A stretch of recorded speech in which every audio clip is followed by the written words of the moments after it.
Fajar belum menetas utuh ketika Raka membuka pintu gubuknya yang reot. Embun tergantung di pucuk ilalang, seperti sisa doa yang enggan jatuh. Di balik udara yang dingin, Raka memeluk erat keranjang anyamannya. Hutan menanti, begitu pula hari yang tak pernah benar-benar ramah. Sejak istrinya dan bayi mereka kembali kepada Allah karena wabah, hidup Raka menyusut menjadi rutinitas yang kering. Menebas ranting, memikul kayu, menjual seikhlas harga, makan seadanya, tidur dengan sepi yang panjang. Di desa itu, lidah orang lebih tajam dari parang. Anak-anak dilarang bermain dekat gubuk Raka. Para ibu menutup pintu ketika ia lewat. Para lelaki menatap dengan mata yang sulit disentuh. Mereka menyebutnya pembawa sial. Raka jarang membantah. Ia tahu, tidak semua luka perlu suara. Kadang, bertahan adalah jawaban paling keras. Pagi itu, pasar belum ramai ketika Raka tiba dengan pikulan kayu bakar yang baru. Ia meletakkannya di sudut lapak yang dipinjamkan seorang pedagang tua. Hasilnya tidak seberapa. Kain yang jatuh ke telapak tangan terasa seperti hujan yang pelit. Namun Raka selalu menyisihkan sebahagian kecil untuk sedekah. Ia meyakini, bukan karena ia berkecukupan, melainkan karena takut hatinya mengeras jika berhenti memberi. Menjelang siang, matahari memantul di atap seng yang berisik. Raka menukar koin dengan segenggam beras, sedikit garam, dan 2 butir telur.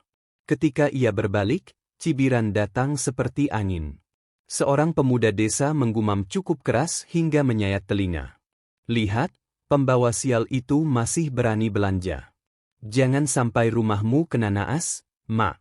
Tawa ringan menyusul, kecil namun tajam. Raka memilih menunduk. Ia memahami, kesepian tidak hanya tinggal di rumahnya, melainkan juga di dada orang-orang yang mudah menghakimi. Sore merayap pelan. Raka pulang melewati pematang sawah. Burung-burung menukik rendah, seolah hendak memberi kabar bahwa malam akan datang lebih cepat. Di tikungan terakhir menuju gubuk, ia berhenti. Ada anak kucing terjebak di parit berlumpur. Tubuhnya bergetar, suara meongnya hampir putus. Raka menurunkan pikulan, menjejak lumpur sedalam betis, lalu mengangkat makhluk kecil itu ke bahunya. Bulunya kotor, matanya basah, namun hidupnya kembali berpijak. Raka tersenyum tipis. Mungkin begini rasanya menahan dunia agar tidak runtuh, meski hanya untuk satu makhluk kecil. Di rumah, ia menyalakan tungku. Api tumbuh dari serat-serat kering yang dikumpulkannya. Uap dari periuk menari di udara. Ia memasak bubur beras, memecahkan telur, lalu mengaduknya perlahan. Malam menebar dingin dari sela-sela papan gubuk. Di sudut, anak kucing yang tadi diselamatkan mengibaskan ekor, mengerjap, lalu tertidur. Raka makan pelan, mengunyah sunyi yang tidak lagi terasa asing. Setelah itu ia duduk di ambang pintu, menatap langit yang mulai menabur bintang. Di kejauhan, hutan adalah bayangan raksasa yang menyender di garis bukit. Hutan itu adalah sumber nafkah sekaligus rahasia.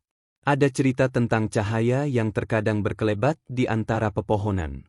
Ada kisah tentang angin yang membawa bisik-bisik. Ada pula peringatan agar tidak terlalu jauh melangkah saat malam. Raka tidak gemar menelan semua cerita. Tetapi ia menghormati alam yang memberinya hidup, sebagaimana ia menghormati diamnya. Jika esok kayu di gudang berkurang, ia berjanji pada diri sendiri untuk berangkat sebelum matahari bangun. Angin malam menelusup lebih tajam. Raka menutup selimut rapuh di atas bahunya, lalu memejamkan mata.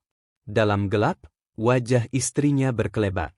Wangi rambutnya, tawa kecilnya, dan tangan mungil bayi mereka terasa dekat sekejap. Raka berzikir lirih, memohon kepada Allah agar menenangkan jiwa yang masih sering kehilangan. Di luar, serangga menyanyi seperti biasa. Gelombang sunyi datang dan pergi, membawa kenangan yang enggan luruh.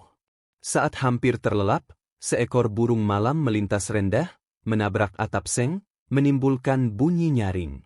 Raka terbangun. Ada rasa aneh yang tidak bisa ia jelaskan. Hawa dingin menggigit lebih dalam. Ia memandang hutan yang hitam seperti tinta. Sejenak, ia ragu apakah akan menutup pintu rapat-rapat, atau membiarkan udara malam membersihkan kepalanya. Pilihan itu menggelembung di dada, lalu pecah begitu saja ketika telinganya menangkap sesuatu. Sebuah suara. Bukan ringkik kuda. Bukan lolongan anjing. Bukan pula gesek ranting biasa. Itu seperti rintih yang patah di tengah jalan, lirih tetapi mendesak. Raka bangkit. Api tungku dikecilkan. Ia meraih lampu minyak yang disimpan di atas rak bambu. Nyala kecil itu menambah keberanian sepercip. Raka berdiri di ambang pintu, menajamkan pendengaran. Suara itu datang lagi, lebih jelas, seperti seseorang berusaha memanggil tanpa ingin ketahuan. Raka melangkah. Tanah basah menghisap telapak kakinya, menyisakan noda pada ujung celana. Embun menggigit betis. Udara yang dingin mengandung bau tanah, lumut, dan sesuatu yang asing. Ia menelusuri setapak menuju tepi hutan. Lampu minyak menggoyang cahaya di batang-batang pohon. Suara serangga mereda, digantikan denyut nadi yang memukul kencang di telinganya. Raka berhenti sebentar, mengatur napas. Ia teringat semua cibiran orang, semua larangan agar tidak mencampuri urusan yang tidak jelas. Namun hatinya menolak mundur saat mendengar kesakitan yang tidak berdaya. Di bawah beringin tua, langkahnya tersendat. Ada bekas seret di tanah, garis gelap yang memanjang ke arah lebih dalam. Raka menunduk, menyentuh tanah, dan merasakan dingin yang asing. Lampu minyak diangkat sedikit. Cahaya menyentuh sesuatu yang jatuh di semak. Kain. Tipis, bersulam motif halus, setengah terbenam oleh daun yang lembab. Raka menelan ludah. Ia memandang sekeliling. Hutan terasa menahan napas. Rintih itu kembali, kini lebih jelas, seperti ditarik oleh angin ke arahnya. Raka menggenggam pegangan lampu lebih kuat hingga buku-bukunya memutih. Ia melangkah mengikuti jejak Sera. Di setiap langkah, pikirannya berlari mendahului kaki. Siapa yang terluka? Mungkinkah hanya permainan suara? Atau jebakan pemburu liar? Ia mengusir prasangka yang membuat nyalinya ciut. Dalam hati ia berbisik, jika Allah menuntun, maka tidak ada langkah yang sia-sia. Di sela dua batu besar, di bawah dedaunan yang menutupi tanah seperti selimut darurat, Raka melihatnya. Sebuah sosok terbaring miring, tubuhnya kotor oleh lumpur dan darah yang sudah mengering. Rambutnya panjang, kusut, menempel di pipi. Nafasnya tersengal, terbelah-belah seperti benang yang hampir putus. Mata yang setengah terbuka memantulkan cahaya lampu, menampakkan kilau takut sekaligus harap. Raka mematung sejenak. Dada dan pikirannya beradu keras. Ia tahu, membawa orang asing pulang bisa menjadi bahan fitnah besar. Ia juga tahu, meninggalkan yang lemah di tengah hutan adalah pengkhianatan terhadap nuraninya sendiri. Sosok itu bergerak sedikit, lalu merintih lagi. Raka mengulurkan tangan, ragu, lalu menariknya kembali. Ia menatap jalan kembali ke desa. Gelap. Ia menatap tubuh yang terbaring. Lebih gelap. Di dalam gelap itu, ia menemukan seberkas jawaban. Kemanapun cibiran akan mengarah, ia memilih menelusuri ke arah yang membuatnya masih bisa menatap dirinya sendiri esok hari. Raka menurunkan lampu, meraih kain yang tadi ditemukannya, lalu menutupkan ke bahu sosok yang menggigil. Suhu kulitnya panas, namun ujung jemarinya dingin. Raka memeriksa cepat luka di lengan dan betis. Ada sobekan panjang, ada lebam yang tidak wajar, seolah dikejar sesuatu yang tidak ingin dikenal. Ia meraih pikulan yang tadi diletakkan di akar beringin, melepas ikatan tali, lalu menyilangkannya menjadi penyangga darurat.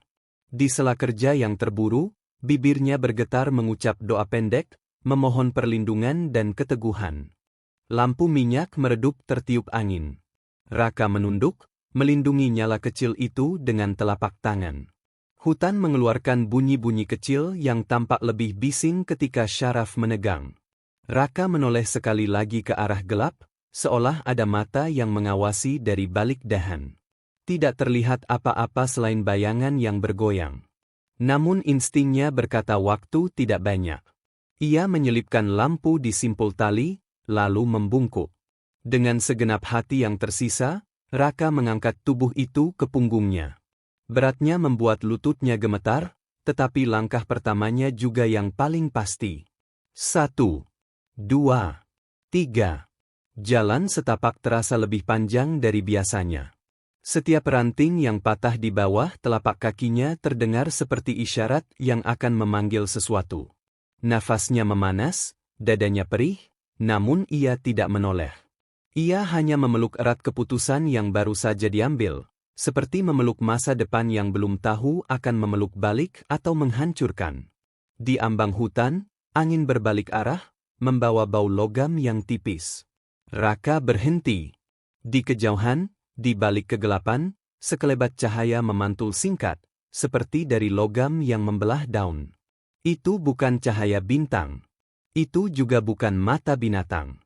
Raka menegakkan tubuh, memindahkan beban di punggungnya agar lebih kokoh. Tanpa suara, ia melangkah lagi. Gubuknya menanti. Hangat tungkunya menanti.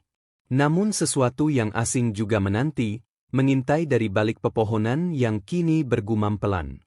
Langkah Raka memasuki batas pematang. Lampu di gubuknya masih menyala kecil, berdenyut seperti jantung yang cemas. Ia menoleh sekali ke arah hutan yang baru saja ditinggalkan. Gelap itu menelan segala jawaban. Namun di punggungnya, nafas lemah itu masih ada, menjadi alasan untuk tidak berhenti.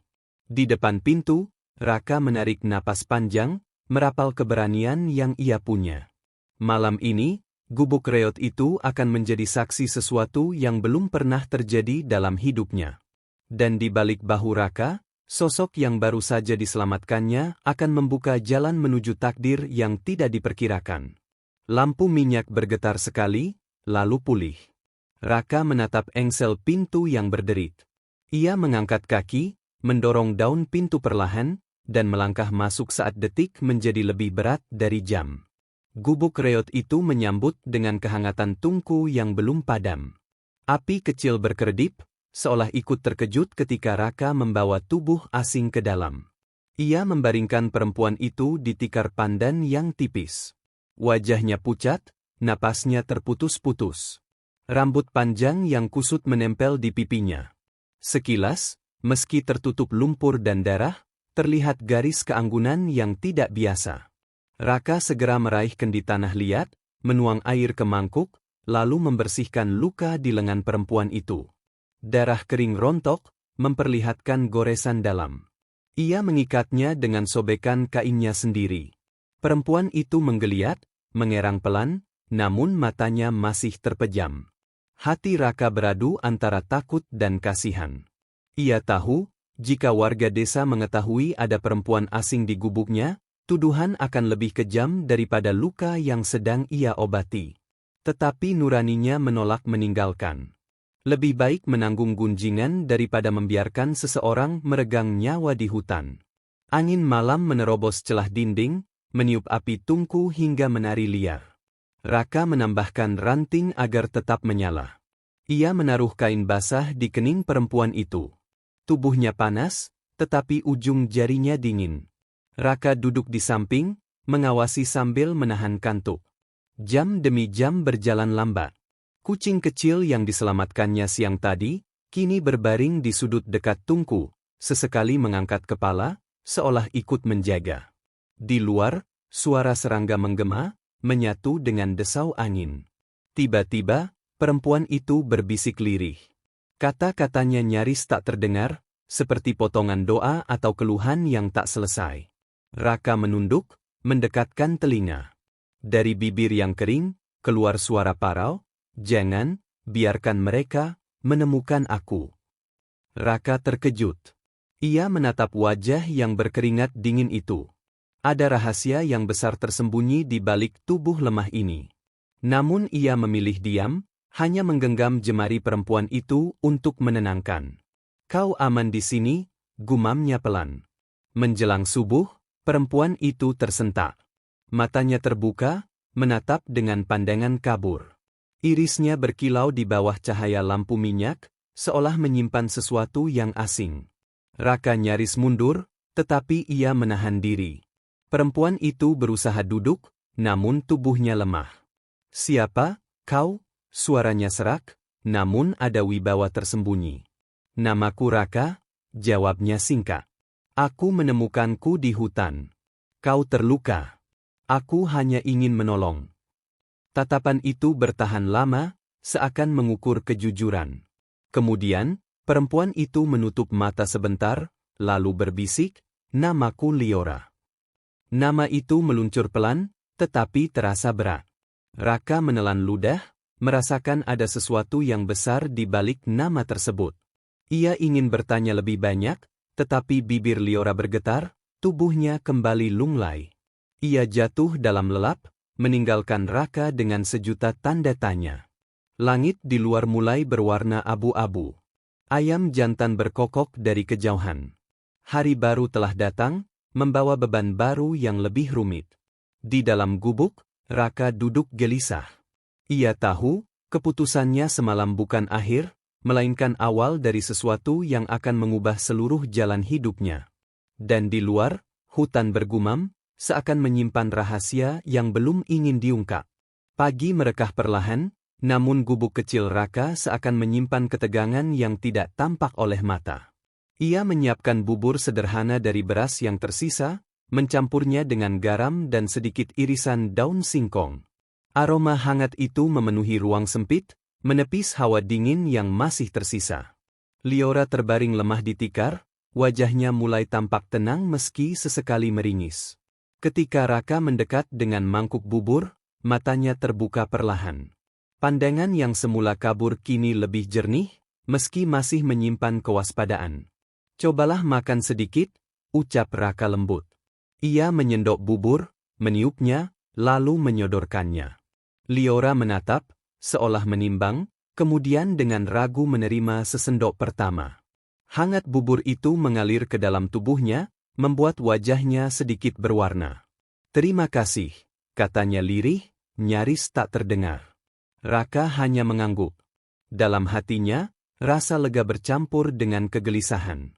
Ia tahu, tak lama lagi pertanyaan warga akan datang. Mengapa ada cahaya lampu di gubuknya hingga larut malam? Mengapa ia tampak mondar-mandir ke hutan? Semua bisa menjadi alasan baru untuk mereka melontarkan tuduhan. Hari berjalan, dan anehnya, gubuk itu tidak lagi terasa sedingin biasanya. Udara di dalam ruangan seakan mengandung kehangatan yang menenangkan. Api di tungku lebih stabil. Kayu bakar yang biasanya cepat habis kini bertahan lebih lama. Bahkan kucing kecil yang tinggal bersama mereka tampak lebih lincah, berlari ke sana kemari seakan rumah reot itu berubah menjadi tempat yang ramah. Raka memperhatikan semuanya dengan heran. Ia tidak ingin percaya pada hal-hal gaib, tetapi sulit menolak kenyataan yang ia lihat sendiri. Sejak Liora hadir, ada sesuatu yang berubah. Menjelang sore, Liora mencoba duduk dengan bantuan Raka. Tatapannya memandang keluar jendela bambu yang renggang. Cahaya matahari menembus sela-sela, menari di wajahnya. Untuk sesaat, Raka melihat bukan hanya seorang perempuan terluka, melainkan sosok yang memancarkan keanggunan. Gerak tangannya lembut, caranya berbicara terukur. Ada wibawa yang tidak biasa. "Aku harus tetap bersembunyi," bisiknya pelan. "Kau tidak tahu siapa yang mencariku." Raka menoleh cepat. "Siapa mereka?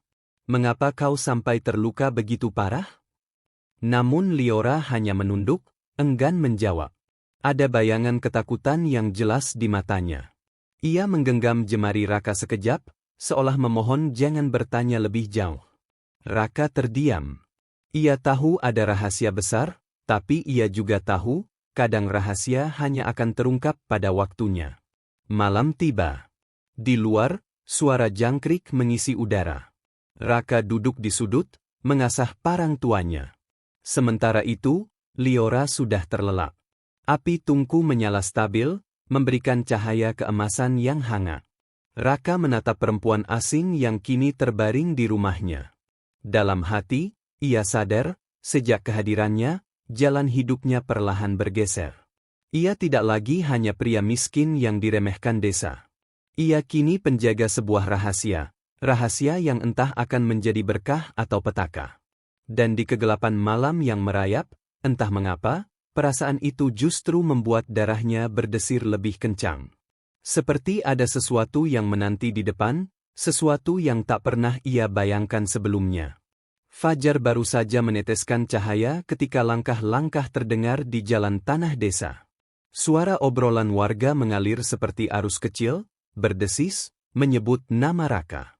Mereka membicarakan lampu minyak yang masih menyala hingga larut malam di gubuk reot itu.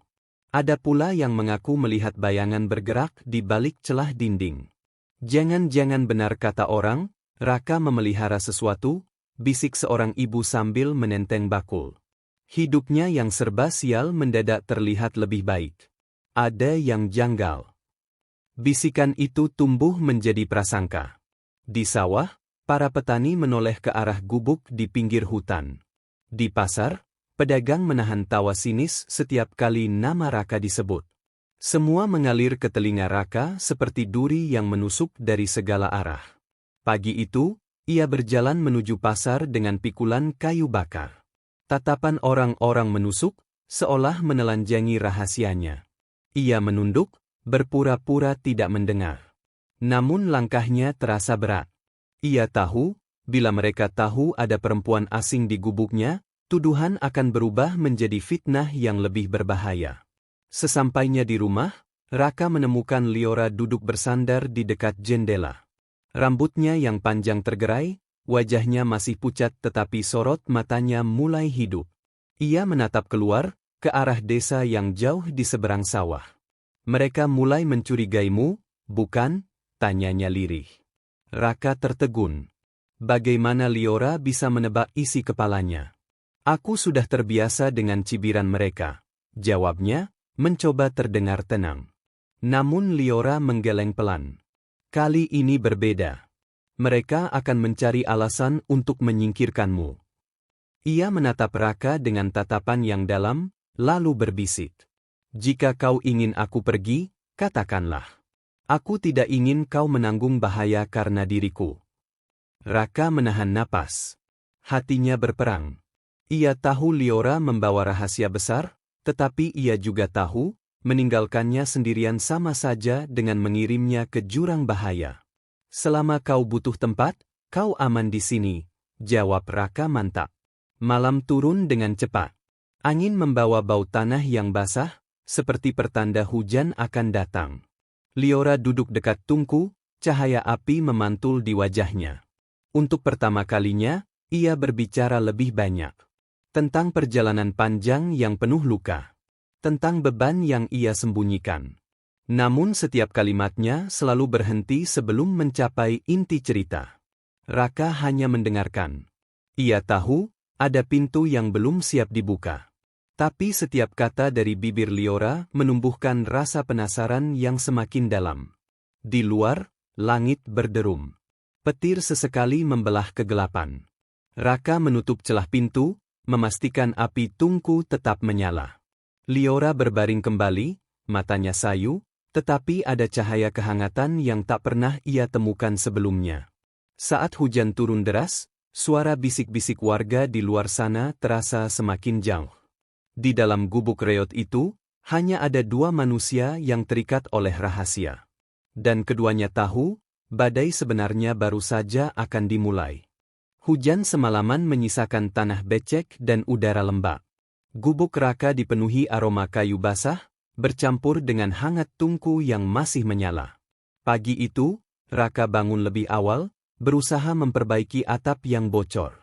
Liora memperhatikannya dari tikar, matanya teduh meski tubuhnya masih lemah. "Kenapa kau terus menolongku?" tanya Liora tiba-tiba. Suaranya pelan, tetapi menyentuh hati Raka. Raka berhenti, menoleh, lalu menurunkan kayu yang sedang ia ikat. "Karena aku tahu rasanya ditinggalkan, dibiarkan sendirian di dunia ini. Aku tidak ingin ada orang lain yang merasakan hal yang sama." Liora terdiam. Sorot matanya bergetar, seperti ada dinding yang runtuh perlahan. Ia menarik napas panjang, lalu dengan suara serak berbisik, "Aku bukan orang biasa, Raka. Aku lari dari sesuatu yang besar, sesuatu yang bisa membahayakanmu juga." Raka mendekat, duduk di sampingnya. "Katakan saja. Apapun itu, aku akan mendengarkan." Untuk pertama kalinya, Liora menyingkap sebagian tirai rahasianya. Ia mengaku berasal dari keluarga bangsawan. Hidupnya penuh aturan, terikat oleh kehendak yang tidak bisa ia tolak. Luka di tubuhnya adalah akibat dari pelarian panjang, dari kejaran orang-orang yang ingin memaksanya tunduk. "Aku memiliki sesuatu yang bukan hanya anugerah," katanya lirih, menundukkan kepala, "tapi juga kutukan. Kehadiranku sering membawa keganjilan. Panas yang tiba-tiba reda, luka yang cepat sembuh, atau rezeki yang datang tanpa alasan. Semua itu bukan kebetulan. Dan itulah mengapa aku diburu."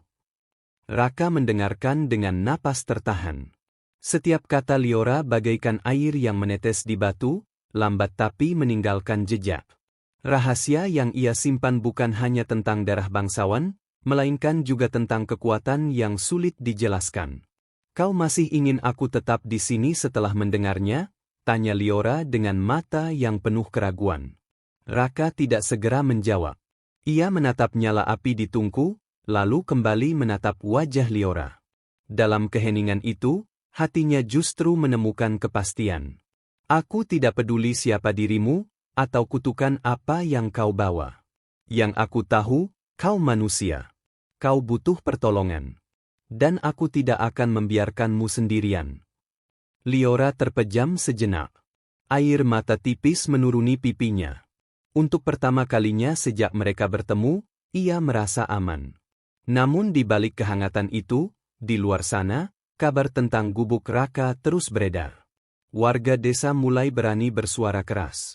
Mereka yakin ada sesuatu yang disembunyikan. Langkah-langkah kaki akan segera menuju ke arah gubuk itu, membawa kecurigaan yang bisa berubah menjadi bahaya.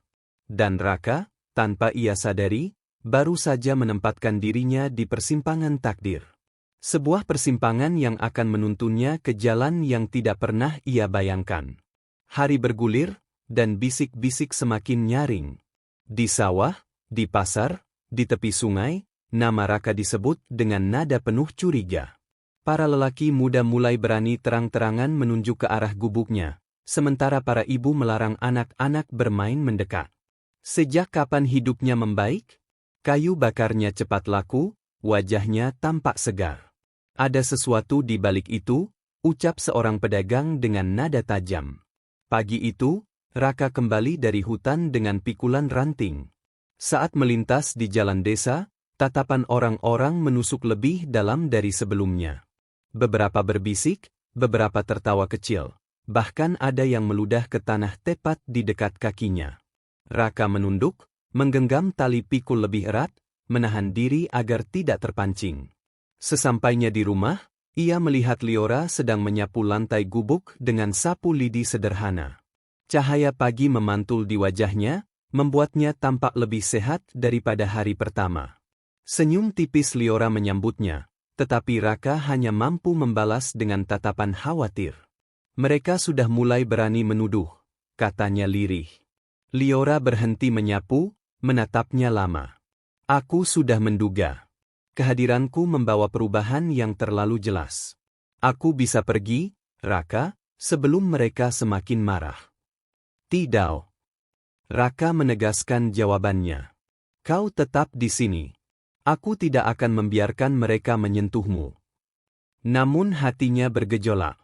Malam itu, saat desa tertidur, Raka duduk di ambang pintu. Angin membawa suara bisikan yang terasa lebih dekat dari biasanya. Seolah hutan ikut mendengar semua yang terjadi. Liora menghampiri, duduk di sampingnya. "Raka," ucapnya pelan, "jika suatu hari mereka datang, jangan melawannya sendirian. Aku punya cara untuk melindungi kita." Raka menoleh, melihat sorot mata Liora yang penuh rahasia. Kata-katanya meninggalkan tanda tanya besar di hati Raka. Apa maksudnya? Apa yang sebenarnya ia sembunyikan? Namun sebelum Raka sempat bertanya lebih jauh, seekor burung malam melintas rendah, mengeluarkan suara serak yang memecah hening. Raka merasakan firasat tidak baik. Dan entah mengapa, malam itu terasa lebih panjang dari biasanya, seolah menunggu sesuatu yang akan segera datang. Matahari pagi menembus sela-sela bambu, menandai hari baru yang penuh kegelisahan. Raka bangun lebih awal, mencoba menebar kesibukan dengan merapikan kayu bakar di sudut gubuk. Namun pikirannya berat, bayangan tuduhan warga terus menghantui. Liora duduk diam di tikar, wajahnya menatap lantai. Ada keheningan yang tidak biasa di antara mereka. Hingga akhirnya ia berkata lirih, "Aku tidak bisa lagi terus bersembunyi darimu, Raka. Kau berhak tahu siapa aku sebenarnya." Raka berhenti menata kayu. Tatapannya tertuju pada Liora yang perlahan menegakkan tubuhnya. Wajahnya tampak tegas, berbeda dari sebelumnya yang selalu diliputi ketakutan. "Aku adalah putri dari keluarga bangsawan," ucapnya tenang. "Sejak lahir, aku membawa anugerah sekaligus kutukan. Aku bisa menyembuhkan luka lebih cepat, menghadirkan kehangatan di tempat yang dingin, bahkan menarik rezeki yang tak disangka. Tapi semua itu membuatku terikat. Keluargaku ingin memaksaku menikah demi kekuasaan, bukan demi cinta. Aku lari, dan luka-luka itu adalah harga dari pelarianku." Raka terdiam. Kata-katanya seperti petir yang menyambar langit cerah. Ia menatap Liora, mencoba memastikan apakah yang ia dengar hanyalah mimpi. Namun mata Liora tidak berbohong. Sorotnya menyimpan kejujuran yang sulit ditolak. "Liora," Raka berbisik, "kau seorang putri." Liora mengangguk perlahan. "Dan mereka pasti masih mencariku. Cepat atau lambat, jejakku akan ditemukan. Saat itu tiba, bukan hanya aku yang terancam, tapi kau juga, Raka." Keheningan menyelimuti ruangan. Hanya suara kucing kecil yang mengeong di sudut, seolah ikut merasakan ketegangan. Raka menarik napas panjang. "Aku tidak peduli siapapun yang mengejarmu. Kau telah datang padaku bukan karena kuasa, tetapi karena takdir. Dan selama kau di sini, aku akan menjagamu." Liora menunduk, air mata tipis menetes. Ia tahu, kalimat itu lahir dari ketulusan yang jarang ia temui. Namun sebelum sempat mereka melanjutkan percakapan, suara gemuruh terdengar dari kejauhan. Derap kuda, keras dan berulang, memecah kesunyian desa. Raka dan Liora saling berpandangan. Hatinya tahu, apa yang ditakutkan Liora sedang bergerak mendekat. Gubuk reot di pinggir hutan itu sebentar lagi akan menjadi saksi pertemuan takdir antara seorang pria miskin yang diremehkan dan rombongan bangsawan yang datang dengan kuasa.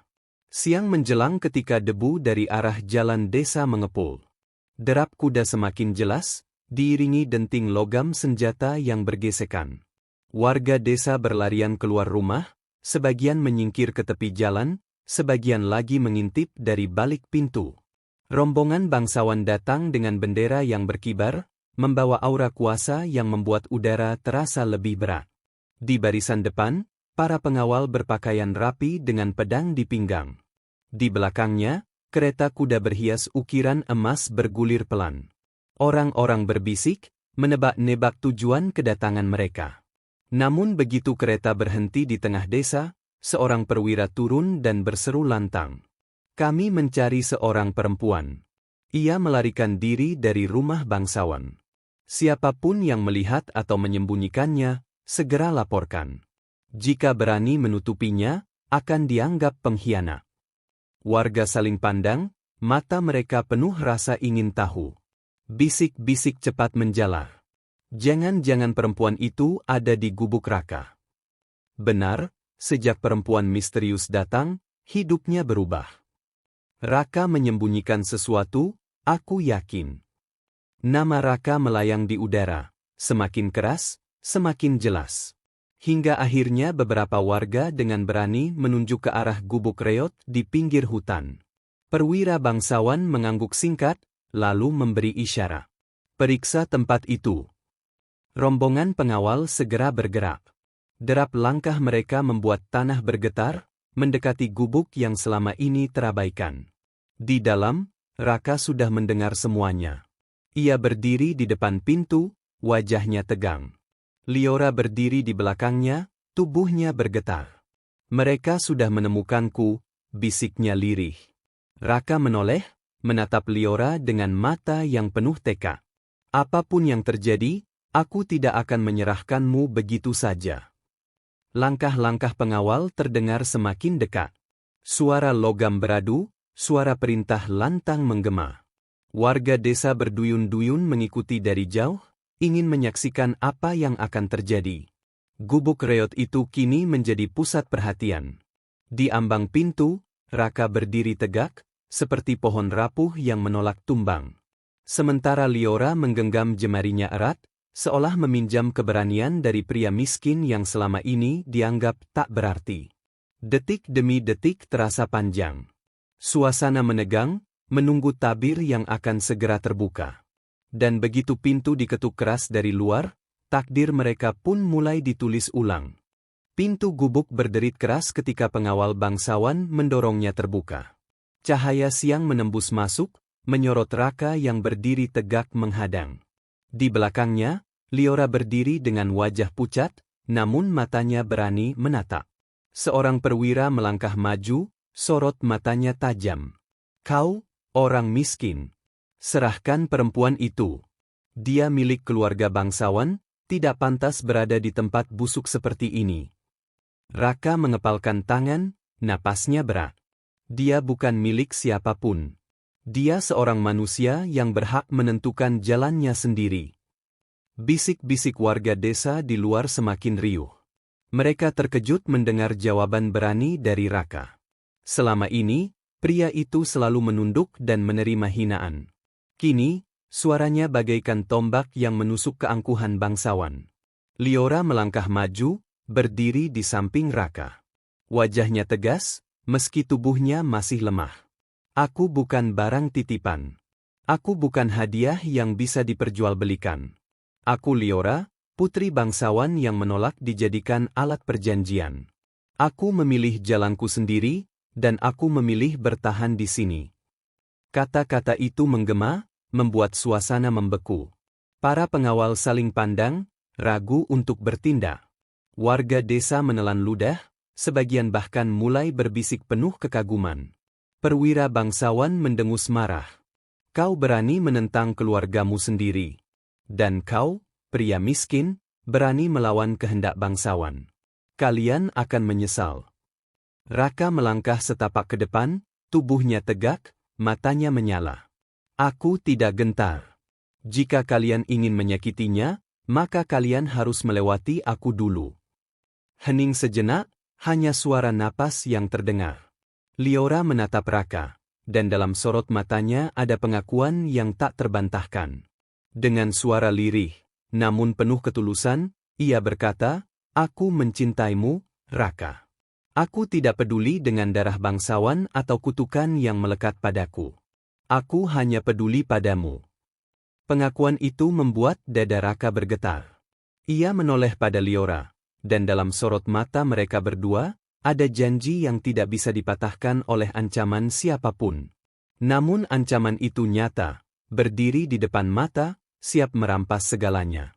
Dan warga desa yang menyaksikan, kini harus memilih, apakah mereka akan tetap menjadi penonton yang bisu, atau berdiri bersama seorang pria miskin yang baru saja menunjukkan keberanian sejati.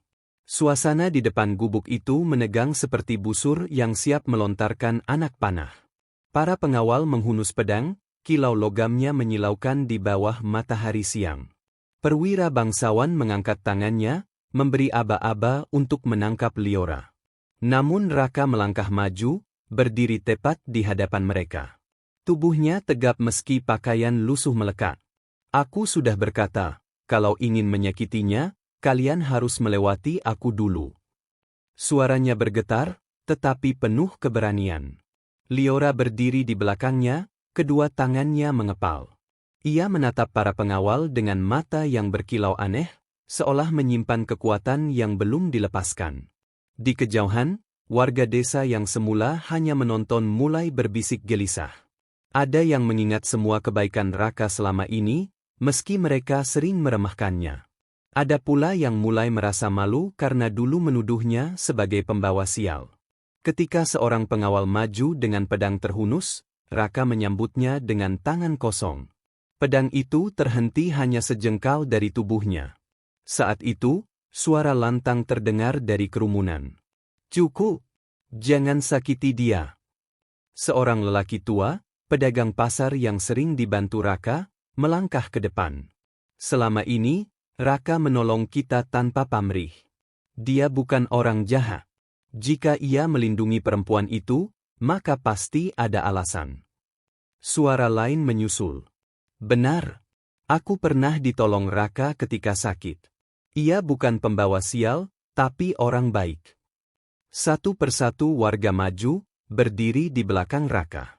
Mereka bukan prajurit, hanya petani, pedagang, dan anak-anak muda desa. Namun langkah mereka menumbuhkan keberanian. Perwira bangsawan terkejut melihat perubahan itu. Warga yang biasanya diam dan penakut kini berani menentang. Wajahnya memerah, tetapi ia mulai menyadari situasi tidak berpihak. Raka menoleh sekilas, melihat warga berdiri di sisinya. Dadanya terasa penuh. Untuk pertama kali dalam hidupnya, ia tidak lagi sendiri menghadapi dunia. Liora menggenggam tangan Raka erat. "Kau tidak lagi berjalan sendirian," bisiknya. Ketegangan mencapai puncaknya. Para pengawal masih menghunus pedang, warga desa menatap dengan mata penuh perlawanan, dan di tengah semuanya, Raka berdiri seperti pilar yang menolak tumbang. Dan saat itu, suara berat seorang lelaki tua terdengar dari belakang kereta bangsawan, menghentikan semua gerakan. Suara yang dalam dan penuh kuasa. "Hentikan. Aku sendiri yang ingin berbicara dengan mereka." Dari dalam kereta, seorang pria berwibawa turun perlahan. Tatapannya tajam, wajahnya menunjukkan usia sekaligus kekuasaan. Dialah ayah Liora, bangsawan yang selama ini ia lari darinya. Suasana berubah hening. Semua menahan napas. Saat itu, masa depan Raka dan Liora tergantung pada kata-kata yang akan keluar dari bibir sang bangsawan. Kerumunan warga terdiam ketika pria berwibawa itu turun dari kereta. Pakaiannya berlapis sutra, matanya tajam seperti bilah pedang, setiap langkahnya membawa aura yang membuat orang tak berani bernafas terlalu keras. Dialah bangsawan yang selama ini dicari-cari dalam bisik, ayah dari Liora. Ia berjalan perlahan menuju gubuk reot yang berdiri rapuh, namun kini menjadi pusat perhatian seluruh desa. Warga menunduk, para pengawal menyingkir memberi jalan. Raka tetap berdiri tegak di ambang pintu, sementara Liora menahan napas, tubuhnya bergetar menanti kata-kata sang ayah. "Liora," suara lelaki itu dalam, namun tidak sekeras yang dibayangkan. "Kau benar-benar berani meninggalkan segalanya, hanya untuk menolak pernikahan yang sudah kuatur." Liora memberanikan diri melangkah maju, meski tangan Raka masih menggenggam erat jemarinya. "Ayah," ucapnya dengan suara bergetar, "aku bukan barang dagangan. Aku bukan alat untuk memperkuat kuasa. Aku ingin hidupku, hatiku, cintaku, kutentukan sendiri." Kata-kata itu menggema di udara. Warga desa menatap tak berkedip. Raka merasakan genggaman Liora semakin kuat, seolah seluruh keberaniannya ditumpahkan lewat sentuhan itu. Sang bangsawan menatap keduanya lama. Di balik sorot matanya yang keras, ada sesuatu yang bergolak. Akhirnya ia berkata pelan, "Dan pria miskin ini, dialah yang kau pilih, Liora?" Liora mengangguk tanpa ragu. "Ya, ayah. Dialah yang menolongku ketika aku sekarat. Dialah yang melindungiku, bukan karena harta, bukan karena kuasa, tetapi karena ketulusan. Dialah yang kucinta." Warga desa bergumam, suara mereka bercampur antara kagum dan terkejut. Raka menunduk hormat, namun suaranya tegas saat berkata, "Aku memang miskin. Aku tidak punya apa-apa kecuali keberanian. Tapi aku berjanji, selama napas masih ada, aku akan menjaga Liora dengan seluruh hidupku." Hening panjang menyelimuti tempat itu. Para pengawal menunggu perintah. Warga desa menahan napas. Akhirnya, sang bangsawan menarik napas dalam. Sorot matanya melunak sedikit. Keberanianmu, Raka, lebih besar dari banyak lelaki bangsawan yang kukenal. Dan keteguhanmu, Liora, menunjukkan bahwa kau bukan lagi seorang anak kecil yang bisa diperintah. Kalian berdua sudah memilih jalan sendiri. Suasana meledak dalam desahan lega. Warga desa bersorak kecil, sebagian bahkan meneteskan air mata. Pengawal menunduk, menahan pedang mereka kembali ke sarungnya. Ayah Liora menatap sekali lagi, lalu berkata tegas, "Mulai hari ini, aku mengakui keberanian kalian. Aku tidak akan memaksa lagi. Jika itu pilihanmu, Liora, maka aku akan menghormatinya." Liora menutup mulutnya dengan tangan, air mata deras mengalir. Ia segera memeluk ayahnya. Raka berdiri di samping, dadanya bergetar, tidak percaya bahwa keputusan besar itu akhirnya tiba. Gubuk reot yang selama ini dihina, hari itu menjadi saksi pengakuan. Dan bagi Raka, seorang duda miskin yang dulu dipandang rendah, hidupnya telah berubah selamanya. Hari-hari setelah peristiwa itu membawa perubahan besar di desa. Gubuk reot milik Raka tidak lagi dianggap tempat sial, melainkan rumah keberanian. Warga desa yang dahulu menjang kini datang membawa makanan, kayu bakar, bahkan sekadar senyum yang tulus. Mereka merasa bersalah atas prasangka lama, dan sedikit demi sedikit mencoba menebusnya. Raka, yang dulu berjalan dengan kepala tertunduk, kini melangkah dengan wibawa. Bukan karena harta, bukan pula karena gelar, melainkan karena keberanian yang sudah ia tunjukkan. Ia tidak lagi pria yang dipandang hina, melainkan sosok yang dihormati. Liora tetap tinggal di sisinya. Dengan kekuatan yang ia miliki, ia membantu warga desa. Luka-luka yang dulu sulit diobati kini bisa sembuh lebih cepat dengan sentuhannya. Tanaman yang merana seakan lebih subur ketika ia hadir di ladang. Kehangatan yang ia bawa menenangkan hati banyak orang, membuat desa yang dahulu dingin oleh prasangka menjadi tempat yang lebih ramah. Pada suatu sore, ketika matahari condong ke barat, Raka duduk di ambang pintu gubuknya. Ia menatap sawah yang berkilau oleh cahaya senja, dan di sampingnya Liora bersandar, rambutnya diterpa angin lembut. Anak kucing yang dulu diselamatkan kini tumbuh lincah, berlari ke sana kemari di halaman. "Siapa sangka hidupku akan sampai di sini?" ucap Raka lirih, menatap cakrawala yang berwarna keemasan. Liora tersenyum. "Karena kau berani, Raka. Karena kau memilih untuk tidak membiarkan hatimu membeku meski dunia menghukummu." Raka menoleh, menatap wajahnya dengan mata yang hangat. Ada cinta yang tidak lagi terikat oleh status, tidak lagi dibatasi oleh prasangka. Cinta yang lahir dari luka, lalu tumbuh menjadi kekuatan. Senja itu menjadi saksi. Seorang pria miskin yang dahulu dihina kini hidup berdampingan dengan seorang putri bangsawan yang memilihnya dengan hati. Kehidupan mereka tidak dijanjikan tanpa badai, tetapi mereka sudah belajar satu hal: selama mereka bersama, tidak ada kutukan atau ancaman yang mampu merobohkan. Di desa yang pernah menolak, kini nama Raka disebut dengan hormat. Dan di dalam gubuk sederhana itu, lahirlah sebuah kisah baru tentang keberanian, cinta, dan keajaiban yang mengubah nasib selamanya.